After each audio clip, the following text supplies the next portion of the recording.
Hello, everyone. This is Jim Hughes with AFIO Now.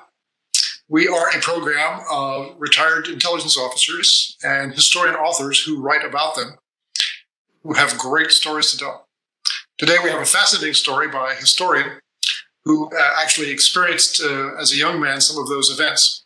And let me welcome to today's program, Steve Fogel. Steve, welcome to AFIO Now. Thanks very much for having me, Jim. Yeah, it's really an honor to speak to AFIO. I was hoping we could do it in person, but circumstances aren't allowing that, at least at this time. So just to elaborate a little bit on what Jim was saying, that I have some connections to this story about the Berlin Tunnel, and that my dad was a case officer with the agency who was stationed in Berlin starting in the late 50s. And in fact, I was born there shortly before the Berlin Wall went up. And my dad always used to tell me that was no coincidence. They'd put that up to keep me out. But I didn't really take that personally in any event. I was always fascinated with Germany and Berlin in general. We left in 1962, but I went back as a reporter in the late 80s. In fact, got there in the fall of 1989, just in time for the Berlin Wall to come down. So I was there when it came down as well. And as a reporter for several different papers, the Army Times, and later for the Washington Post, I covered a lot of the end of the Cold War drama, and also some of the fascinating espionage cases that began to emerge as the Cold War started to recede. So I never was able to talk to my dad about that. Some of you might have known him, Don Vogel, who served in a number of assignments, including Mexico and Buenos Aires and Islamabad. And he passed away in 1986. The story that I thought I would focus on as I was trying to write something about the life my father had was the Berlin Tunnel, and I'll show some slides if I may, of graphics that we can look at. This is the book that I wrote, Betrayal in Berlin. That's not me on the cover, by the way. I think they got that silhouette from Mad Magazine or something. But the context of the times, I think, is very important to understand. This is more or less the early mid-1950s, and it was a time that I think that the U.S. was uniquely vulnerable. We moved past the end of World War II. The Cold War was now pretty much in full swing, and the Soviets had surprised us by through espionage by having their first atomic bomb in 1949. And this was a great shock to the U.S. government, among others. And we were also faced with a much larger force in Eastern Europe. The Soviet Red Army was still positioned 300 to 400,000 troops in East Germany, Poland, Czechoslovakia, much larger than corresponding Western forces. So the Soviets maintained an overwhelming conventional advantage. And at the same time, we had none of the overhead imagery that we associate with later in the Cold War. The U-2 was not flying yet, for example. There were no satellites, obviously, providing that imagery either. And we've had very little success placing agents behind the Iron Curtain. Virtually every operation had been rolled up. And on top of that, we had lost a really great source of information known as Venona that was run by the Army Security Agency. And that had given us a good window into Soviet communications through intercepts of radio. And the Soviets had learned about that, again, from spies, in this case, Kim Philby and William Weissman in the Army Security Agency, and changed their methods of communication, moving primarily to landlines, and also changing a lot of their codes. So it became this was known as Black Friday, and we went to virtually zero information about the Soviets in a short time. And the Korean War was one of the things that took us by surprise. We had no advance warning of that, despite the fact that this was a war that was approved by Stalin in the Kremlin. And we'd also badly misjudged the capabilities of the Chinese communists. And Eisenhower, who had succeeded Truman, had a great fear that the U.S. was vulnerable to a nuclear Pearl Harbor because we were more or less flying blind. And Churchill also was eager for better intelligence. In that context, Berlin became really sort of the focal point of this battle for better intelligence. And I know that many of you are already quite familiar with this, but just to review quickly, of course, Berlin is way behind the Western lines. It's deep in the eastern sector. Berlin is more or less an island in the middle of East Germany. And it's a divided city into the Soviet sector on the east, and then the American, British, and French. But there's open movement across the borders. This is, of course, before the Berlin Wall is built. So you have tens of thousands of people crossing the sector borders, for jobs, for shopping. They're taking the U-Bahn or the S-Bahn or walking or driving. So it was a remarkable atmosphere and a place where the West actually had its best view of behind the Iron Curtain. And so it was quite possible to have meetings with agents at safe houses and other places. And so this Berlin was kind of I'd say the real espionage capital of the world in the 1950s. It was also, very importantly, a communication hubs for the Soviets.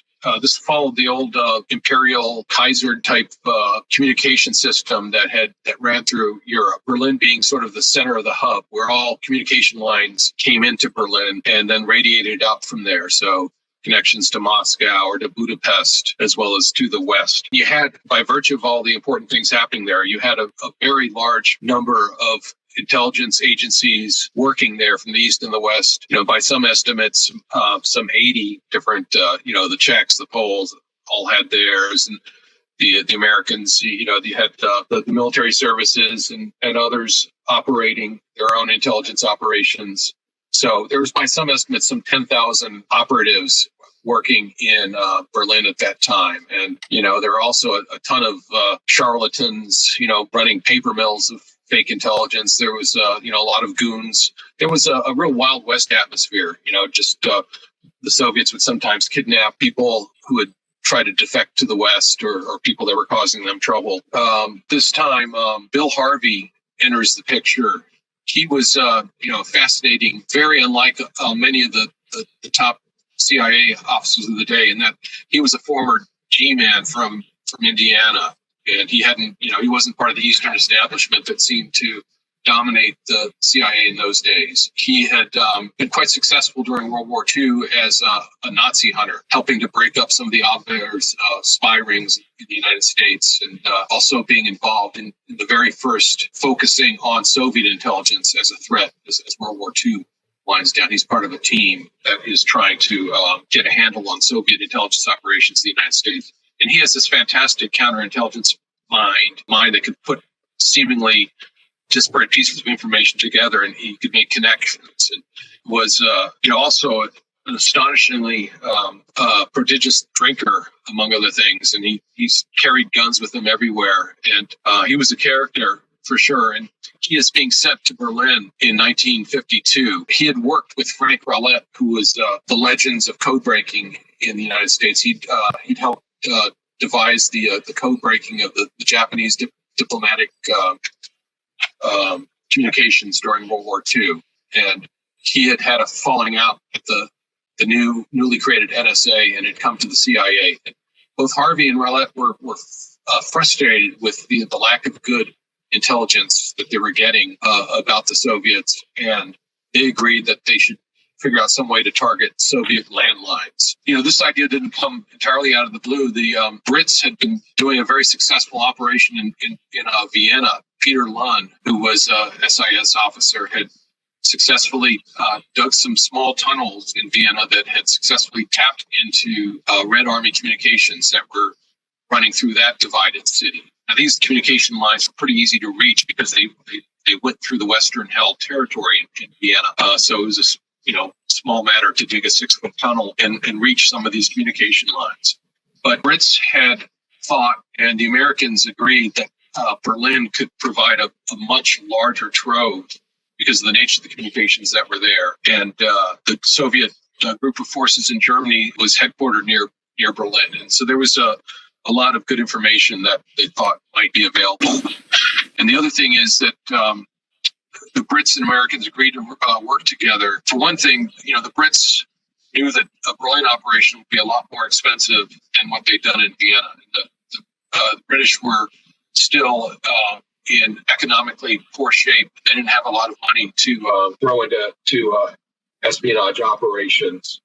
By teaming up with the Americans, they could get the Americans to pay for everything, while the Brits would have the technical expertise and experience from Vienna. They had the guys who could pull this off. The two sides agreed to work together.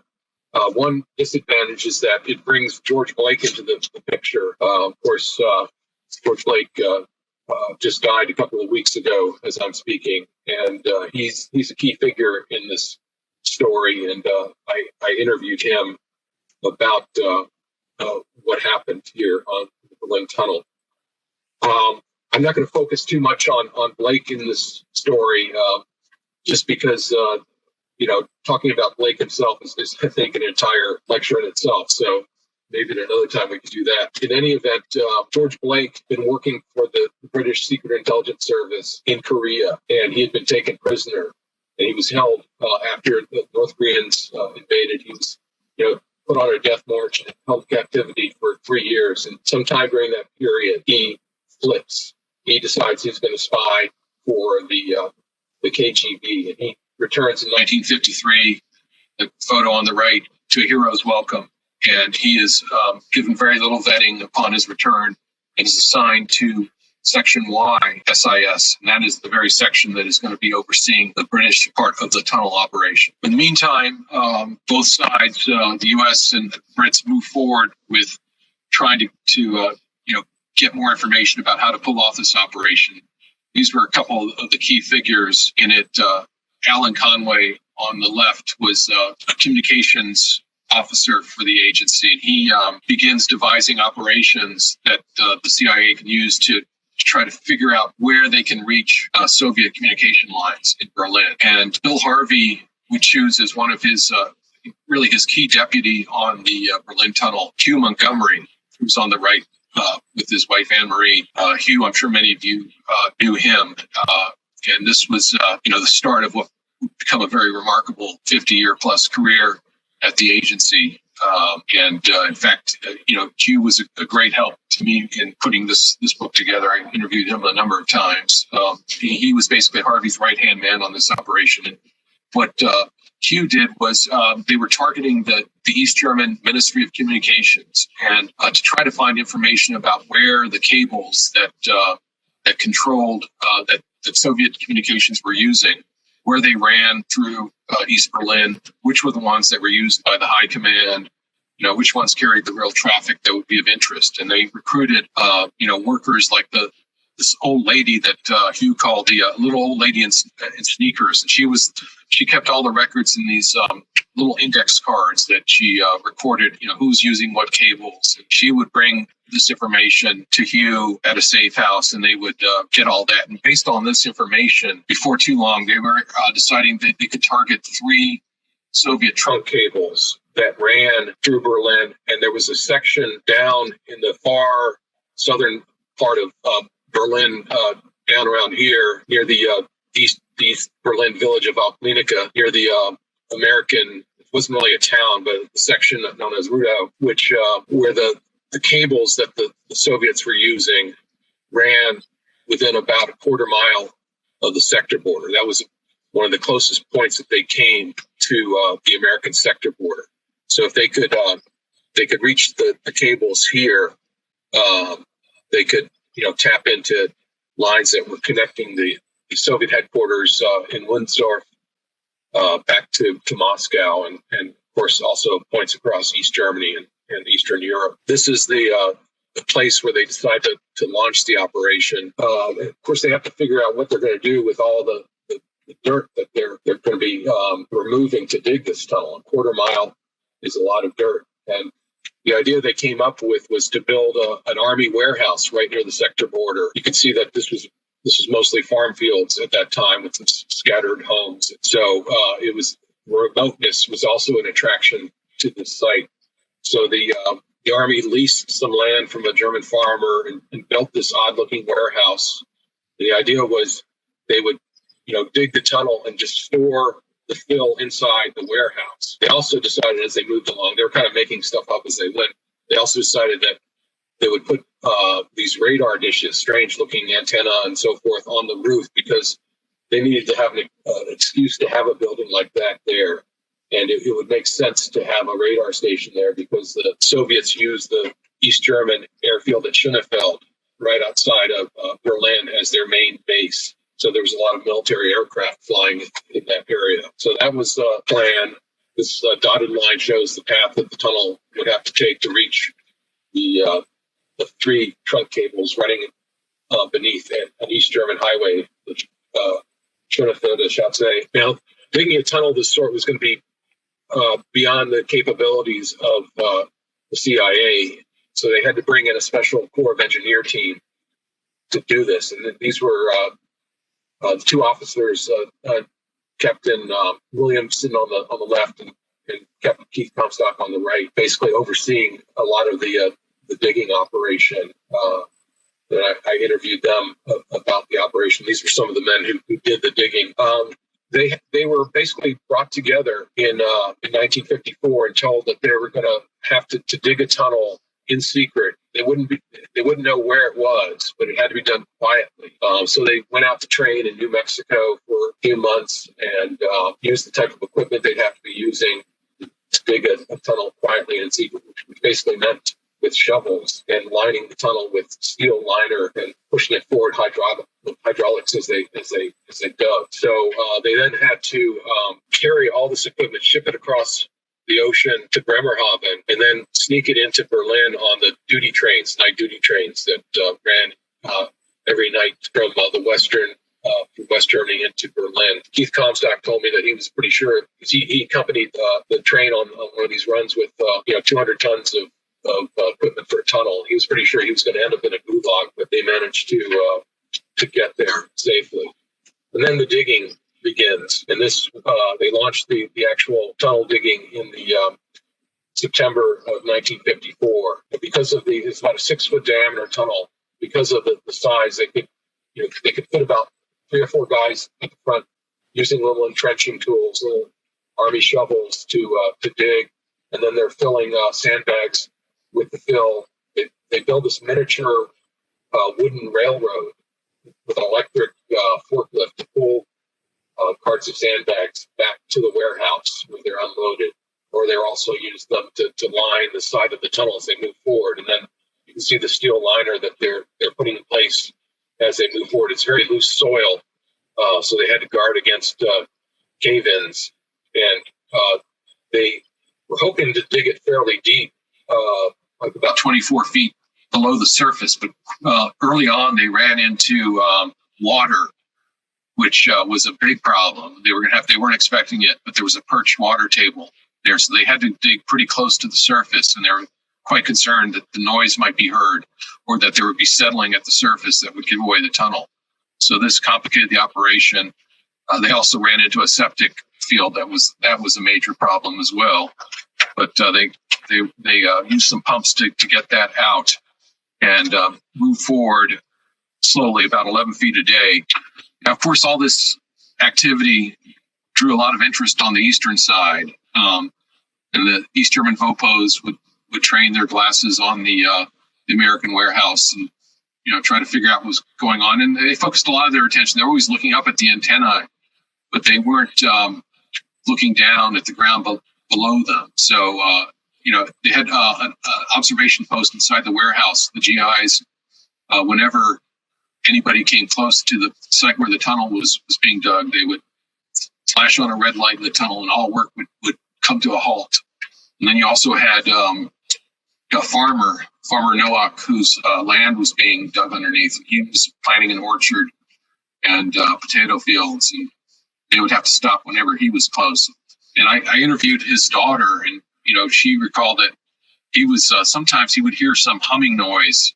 He couldn't quite figure out what it was, but it was probably the pumps that were sucking the water and sewage and stuff out of the tunnel. He just thought it was probably something at the warehouse, but he didn't know what. And also an odd thing was that the trees that he was planting in certain places weren't growing very well. So some strange things, but the tunnel advances. In 6 months, February 1955, they complete the tunnel. The Corps of Engineers does, and they've had to guess. Well, not guess, but obviously they can't use any standard tools for plotting a tunnel. They can't do any core samples from above. They're having to more or less use trigonometry to figure out how far to dig the tunnel so that it would be right below the cables they targeted, and they managed to do that right on target. By they tried a couple things. They needed to gauge the distance to the site, and they would hit some baseballs over the border sector, hoping that they could use that to measure how far they needed to go. But the East German guards were always throwing the balls back. So eventually they came up with this idea of having an East German van that was driven by an agent break down on the road right above where they wanted to dig. And they were able to use the surveyor's tools at that point to figure out the proper distance. An equipment room was put right directly below the road in where the cables were, with amplifiers. It had to be completely dust free. So that was, it looked like a command center in a battleship right below this, this very muddy tunnel digging site. They put that together, and then the Corps of Engineers was taken out, and the British team came in, Royal Engineers, along with a team of phone specialists from the British Post Office, who were just the best in the world at doing tapping operations, came in, and they had to basically dig up to the point where the trunk lines would be reached. The trunk lines were only 27 inches below the highway. So there was a great concern. Peter Montagnon, who was one of the SIS officers I interviewed, who was down there in the tunnel as the tap was being made, was described it as being just absolutely terrifying, because they were below this road that was used for a lot of heavy traffic, tanks. And Peter was quite concerned a tank was just going to crash through into their tunnel at some point. But they nonetheless managed to painstakingly tap the three trunk lines. And in May of 1955, the first tap was made. So this schematic from the book kind of shows how it's working. You have over here is the targeted cables, and here is the equipment amplification chamber with all that fancy equipment. And here are the cables. They had to once they intercepted the signal from these cables, it had to be such a low amount of voltage that they take off the lines to keep them from being detected, that it immediately had to be amplified in the chamber here. And then that amplified signal would be run back along the entire quarter-mile length of the tunnel into the warehouse. And on the second floor of the warehouse, actually the first floor, above the basement, they had an operations room with all the recorders and a team waiting with headphones to listen to see what they captured.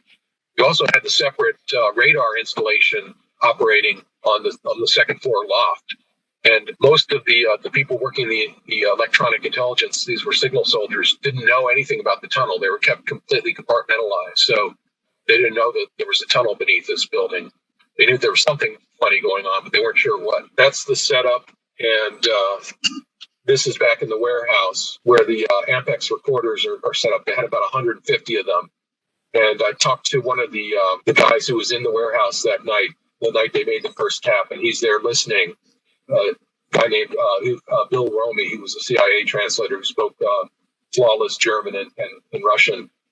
And, there was a lot of anxiety. And then finally, they could hear on their headphones the voice. It was the voice of Soviet army colonel, who was talking to one of his subordinates, and everybody was they knew that they hit it, and pretty soon they were like a bunch of wildcatters in Oklahoma or something. They're practically drowning in oil because as soon as they hit the taps and the second cable was tapped as well, they were just flooded with conversations coming in. 1,300 conversations a day because they have so many lines being tapped. These three cables, each carrying 100 plus circuits. So each of these circuits, carrying multiple conversations, both voice and teletype. Some of the lines were teletype. So you had this phenomenal amount of communication coming in, and you had a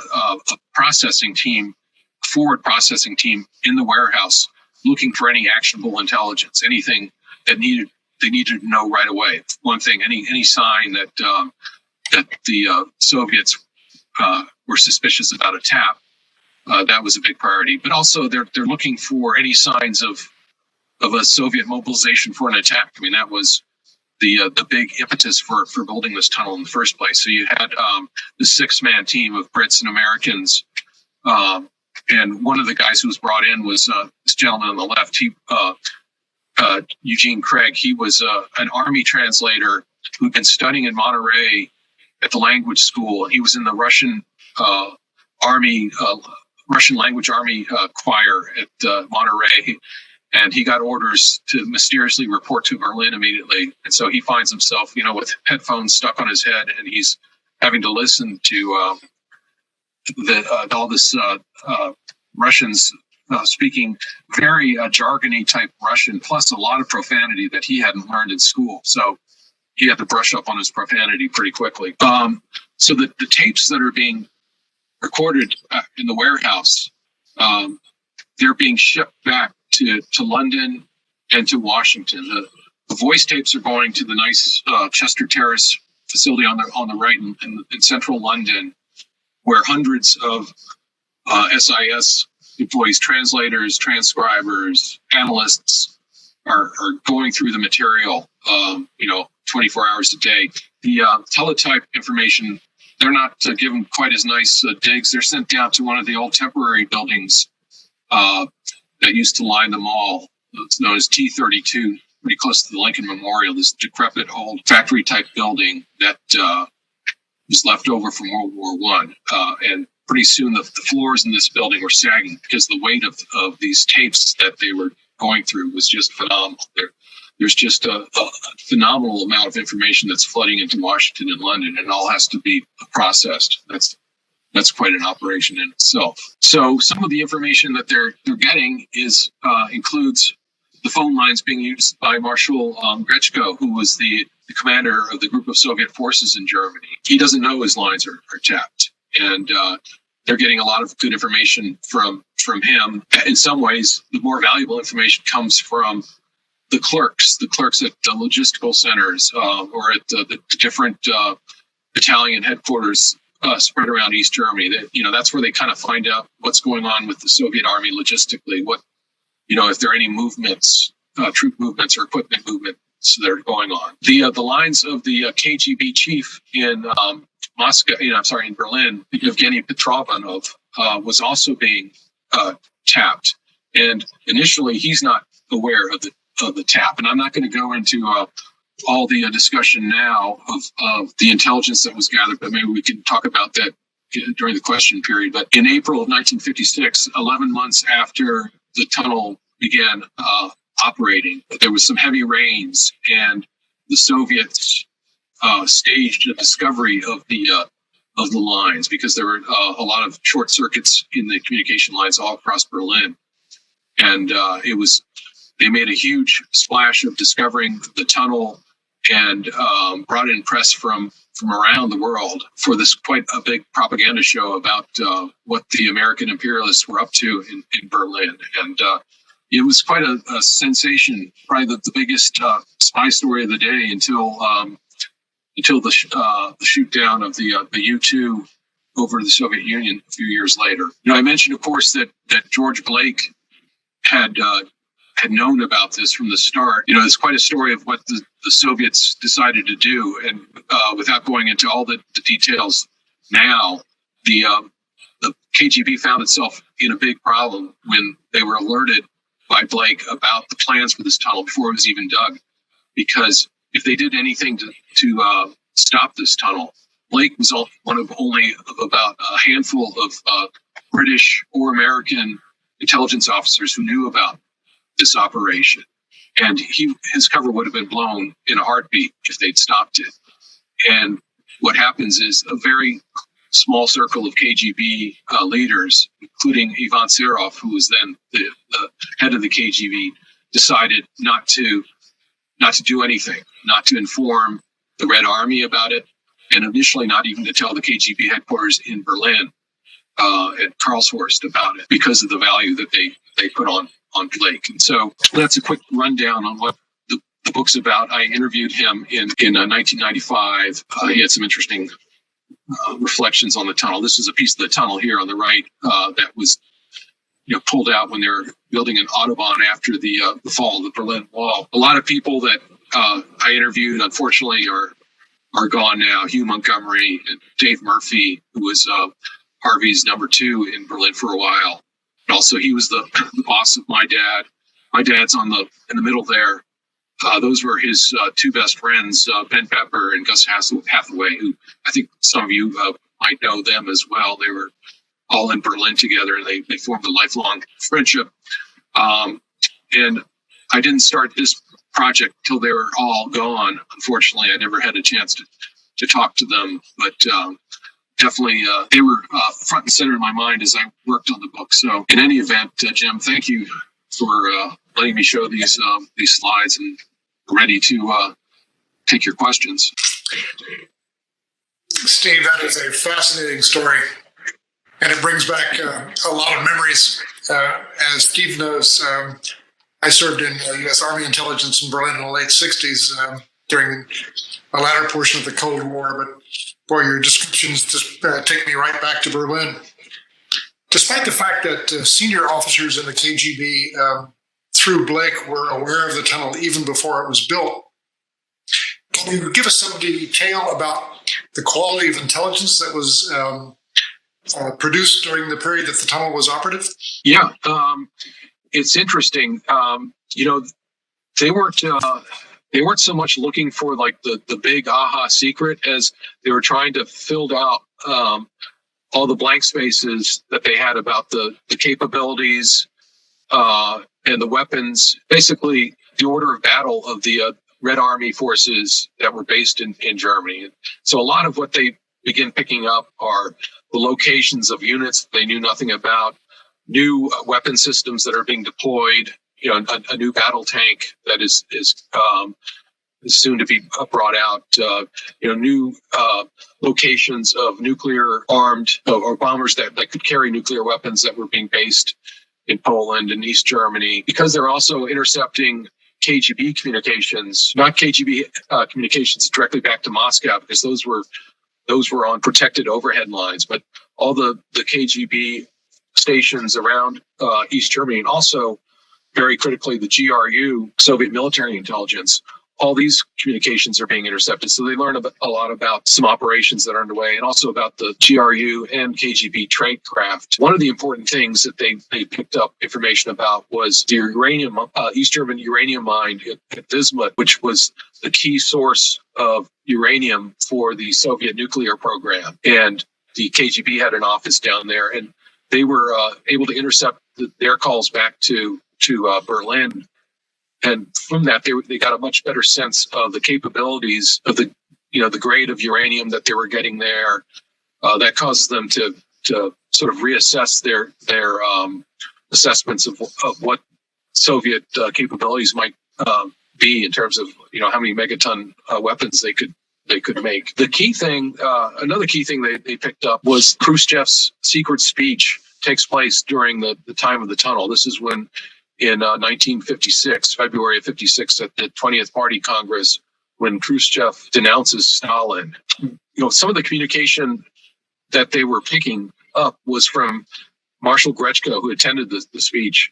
or more particularly his wife, who was a favorite target of the listeners because she was kind of a gossip, and she was calling back to her daughter in Berlin with information about, oh, you wouldn't believe what happened today, and father is really in a tizzy, that sort of thing. And from some of these clues that were coming in, the CIA was able to put together not just that conversation, this mosaic of conversations. The CIA was able to put together a bit of a understanding of what was going on in the Kremlin, who the different players were, what was happening with Khrushchev. And this was, pretty critical information at a transformational time in the Cold War. The biggest thing that they were looking for was what they never found. It was kind of like the dog that didn't bark. Was they never found any indication that the Soviets were planning a first strike. That was the big fear, that there would be some sort of sudden attack across the borders into West Germany, and that they would be caught unawares. So for almost a year there, they had assurances that the Soviets weren't up to anything like that, and that was pretty critical information for Eisenhower to have. And ironically, not ironically, but very importantly, less than a month after the tunnel was discovered, the U-2 began flying. So you immediately had the U-2 kind of take over some of that early warning mission that the tunnel had been providing.